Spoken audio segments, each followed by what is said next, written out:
Welcome to Java Forum. Now I am going to show you how to fix ORA-01441 error in Oracle database 12c. So I have logged into the SQL Plus editor as a common user called c#scott, which I already created.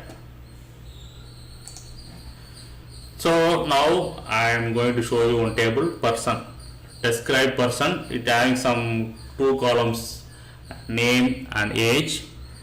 Select star from person. So it having some records. Okay, so person table having some records in name and age columns. So okay, now what I'm going to do, alter table person, modify name. So varchar 2, name varchar 2 to 5. So I am reducing the varchar 2 size from 10 to 5. Let us see what is going to happen.